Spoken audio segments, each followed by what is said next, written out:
Assalamualaikum warahmatullahi wabarakatuh. Dan halo semuanya, saya Septian Arya Budi Maesa. Mendengar nama Mahkamah Konstitusi atau yang sering disingkat dengan MK, tentunya sudah tidak asing lagi di telinga masyarakat Indonesia.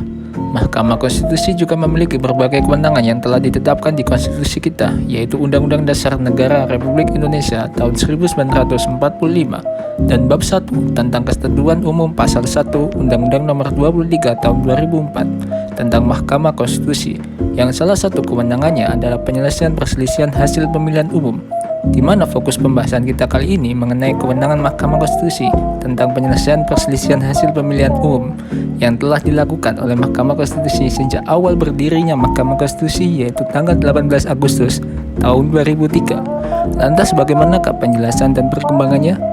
Mari kita bahas.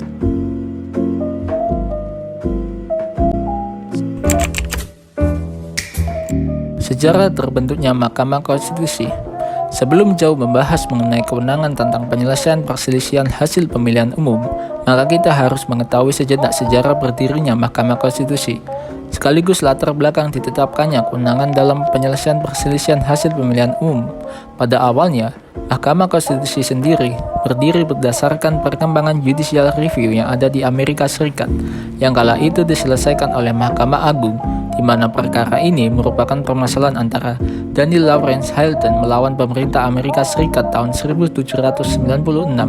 Pada saat itu, Mahkamah Agung menolak permohonan pengujian undang-undang pajak atas gerbong kereta api pada tahun 1794 yang diajukan oleh Hamilton dan menyatakan bahwa undang-undang AKUO tidak bertentangan dengan konstitusi Amerika Serikat. Kemudian pada tahun 1803, di mana kepemimpinan Mahkamah Agung dipimpin oleh John Marshall mengenai judicial review kasus Marbury melawan Madison. Namun dikarenakan pada saat itu konstitusi Amerika Serikat belum mengatur mengenai kewenangan Mahkamah Agung untuk melakukan judicial review, sehingga muncullah berbagai perdebatan di kalangan praktisi hukum Amerika Serikat kala itu. Atas penafsiran di bawah John Marshall menyatakan bahwa Mahkamah Agung tetap berwenang untuk menyatakan suatu undang-undang bertentangan dengan konstitusi Amerika Serikat.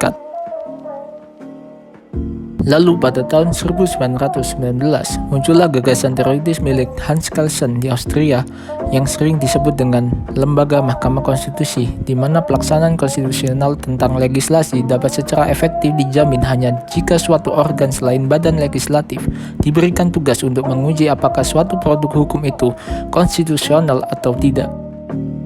Dari pendapat Hans Kelsen tersebut, salah satu founding father kita yaitu Muhammad Yamin memiliki arah pemikiran yang sama dalam memberikan kewenangan pengujian undang-undang atas Undang-Undang Dasar kepada Mahkamah Agung sebagai bentuk sarana mempertahankan kedaulatan konstitusi negara Republik Indonesia.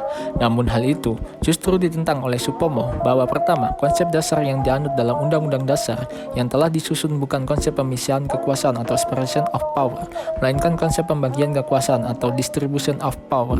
Kedua, tugas hakim adalah menerapkan undang-undang, bukan menguji undang-undang. Dan ketiga, kewenangan hakim untuk melakukan pengujian undang-undang bertentangan dengan konsep supremasi Majelis Permusyawaratan Rakyat atau MPR. Seiring berjalannya waktu, maka usulan dan pemikiran dalam pembuatan Mahkamah Konstitusi dalam lembaga negara Republik Indonesia semakin besar pada masa reformasi tahun 1998 yang menyebabkan MPR tahun 2001 mulai mengadopsi kembali ide pembentukan Mahkamah Konstitusi yang akhirnya ditetapkan dan dituliskan di dalam pasal 24 ayat 2 dan pasal 24C Undang-Undang Dasar Negara Republik Indonesia tahun 1945 perubahan ketiga, hingga akhirnya pada tanggal 13 Agustus tahun 2003 Mahkamah Konstitusi resmi berdiri melalui sidang paripurna MPR pada saat itu. Sedangkan sejarah kewenangan dalam penyelesaian perselisihan hasil pemilihan umum telah ditetapkan dan dituliskan pada pasal 24C ayat 1 Undang-Undang Dasar Negara Republik Indonesia tahun 1945 perubahan ketiga, yang pada saat itu bertepatan dengan era reformasi tahun 1998 dan mulai dituliskan pada tahun 2001 sebagai bentuk ide Mahkamah Konstitusi dalam wewenangnya, salah satunya mengenai kewenangan penyelesaian perselisihan hasil pemilihan umum.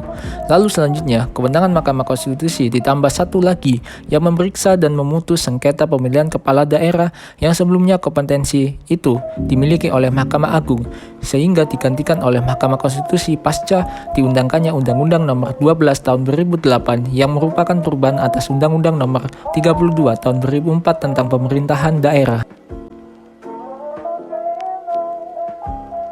2. Konsep pemberlakuan kewenangan penyelesaian perselisihan hasil pemilihan umum. Pada kewenangan ini menjadikan Mahkamah Konstitusi menjadi lembaga negara yang paling sibuk dalam menerima sengketa pemilihan umum dikarenakan data yang diperoleh dari Jurnal Rechten, Riset Hukum dan Hak Asasi Manusia, dan website resmi Mahkamah Konstitusi telah diperoleh rata-rata setiap tahunnya pada pemilu 2004, di mana terdapat 274 perkara, pemilu tahun 2009 dengan 627 perkara, pemilu tahun 2014 terdapat 702 perkara, dan terbaru tahun 2020 tentang pemilihan kepala daerah terdapat 21 permohonan ke Mahkamah Konstitusi. Hal ini membuat Mahkamah Konstitusi menjadi satu-satunya lembaga yudikatif yang mempunyai kewenangan dalam menyelesaikan permasalahan hasil pemilihan umum yang ada di Indonesia tentunya. Mahkamah Konstitusi pada konsepnya dalam hal ini memiliki kewenangan menyelesaikan permasalahan hasil pemilihan umum sebagai pengawal demokrasi atau guardian of democracy. Konsep selanjutnya, dalam menjalankan kewenangan untuk menyelesaikan sengketa pemilihan umum, Mahkamah Konstitusi menerapkan mekanisme peradilan cepat atau speedy trial sesuai dengan tercantum dalam Peraturan Mahkamah Konstitusi Nomor 15 Tahun 2008, di mana mekanisme speedy trial yang juga diamanatkan dalam undang-undang ini mengharuskan Mahkamah Konstitusi untuk menyelesaikan sengketa dalam waktu 14 hari kerja. Sedangkan yang terakhir, untuk konsep penyelesaian perselisihan pemilihan kepala daerah atau pilkada saat ini bersifat permanen, di mana hal ini ditegaskan dengan putusan Mahkamah Konstitusi Nomor 85-PUU-20/2022. 3. Dasar hukum kewenangan penyelesaian perselisihan hasil pemilihan umum. Tentunya setiap kewenangan Mahkamah Konstitusi, khususnya kewenangan penyelesaian hasil pemilihan umum oleh Mahkamah Konstitusi, harus berdasarkan pada ketentuan yang berlaku, di mana dasar hukum yang digunakan adalah berdasarkan Pasal 24C Undang-Undang Dasar Negara Republik Indonesia tahun 1945 perubahan ketiga, hingga akhirnya ditetapkanlah dalam nilai-nilai yang terkandung di beberapa peraturan perundang-undangan di Indonesia, khususnya di Pasal 236 Undang-Undang Nomor 12 Tahun 2008 yang merupakan perubahan atas Undang-Undang Nomor 32 Tahun 2004 tentang pemerintahan daerah, yang dimana membahas mengenai kewenangan Mahkamah Konstitusi yang menyelesaikan permasalahan hasil pemilihan kepala daerah yang dialihkan dari Mahkamah Agung menjadi ke Mahkamah Konstitusi.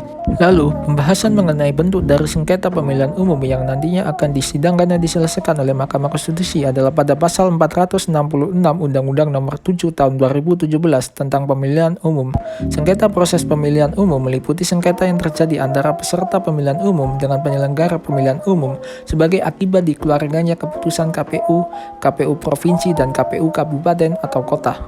Kemudian dasar hukum selanjutnya adalah mengenai Peraturan Mahkamah Konstitusi Nomor 15 Tahun 2008 tentang pedoman beracara dalam perselisihan hasil pemilihan umum kepala daerah, di mana pada ketentuan ini membahas mengenai konsep mekanisme peradilan cepat atau speedy trial. Dan yang terakhir, dasar hukum yang digunakan adalah Peraturan Mahkamah Agung atau Perma Nomor 2 Tahun 2002 tentang tata cara penyelenggaraan wewenang Mahkamah Konstitusi oleh Mahkamah Agung dalam Pasal 1 Ayat 7 dan 8, di mana di ketentuan ini membahas mengenai tata cara permohonan sengketa hasil pemilihan umum kepada Mahkamah Konstitusi. Konklusi. Berdasarkan penilaian atas fakta dan hukum, sebagaimana diuraikan di atas, Mahkamah berkesimpulan: 1. Mahkamah berwenang mengadili 4. Implementasi dari kewenangan penyelesaian perselisihan hasil pemilihan umum. Salah satu implementasi dari kewenangan penyelesaian perselisihan hasil pemilihan umum yang dimiliki oleh Mahkamah Konstitusi adalah kasus pemilihan presiden atau Pilpres tahun 2019 antara pemohon yaitu pihak calon presiden Prabowo Subianto dan termohon pihak calon presiden Joko Widodo. Kala itu di mana Mahkamah Konstitusi menggelar sidang perdana perselisihan hasil pemilihan umum atau PHPU untuk Pilpres tahun 2019 pada Jumat 14 Juni tahun 2019, di mana sidang Mahkamah Konstitusi ini diajukan oleh Badan Nasional Pemenangan Prabowo Subianto Sandiaga Uno setelah Komisi Pemilihan Umum atau KPU mengumumkan hasil perhitungan suara pada 20 Mei tahun 2019. Berdasarkan perhitungan suara KPU, pasangan calon nomor urut 1 Joko Widodo Ma'ruf Amin mendapatkan 85.607.362 suara atau sebesar 55,50%. Adapun pasangan calon nomor urut 2 Prabowo Subianto Sandiaga Uno mendapatkan 68.650.239 suara atau sebesar 44,50%. Total jumlah sah pada pemilihan presiden tahun 2019 mencapai 154.257.601 suara. Hingga akhirnya pada Mahkamah Konstitusi dalam putusan nomor 1/PHPU/17/2019, di mana salah satu hal yang dipaparkan dalam amar putusan adalah di mana dalam sidang putusan perselisihan hasil pemilihan umum atau PHPU untuk pemilihan presiden atau Pilpres tahun 2019, Hakim Mahkamah Konstitusi menyatakan kewenangan menangani pelanggaran administrasi yang bersifat terstruktur, sistematif, dan masif atau TSM dalam pemilihan umum merupakan bagian kewenangan Bawaslu. Dalam hal eksepsi, Majelis Hakim Mahkamah Konstitusi menolak eksepsi termohon dan pihak terkait untuk seluruhnya, dan dalam hal permohonan, Majelis Hakim Mahkamah Konstitusi menolak permohonan pemohon untuk seluruhnya. Dapat disimpulkan bahwa putusan nomor 1/PHPU/17/2019 di mana Mahkamah Konstitusi memutus secara final dan mengikat kedua belah pihak dengan mekanisme yang sebaik-baiknya dan secepatnya sesuai dengan amanat pasal 24C Undang-Undang Dasar Negara Republik Indonesia tahun 1945 serta telah sesuai dengan sistematika penyelesaian setiap perkara perselisihan pemilihan umum mulai dari menerima, memeriksa, mengadili, dan memutus perkara pemilihan presiden tersebut hingga akhir. Jangan lupa like, comment, subscribe, dan share ke teman-teman kalian. Saya Septian Arya Budi Maesa dan terima kasih.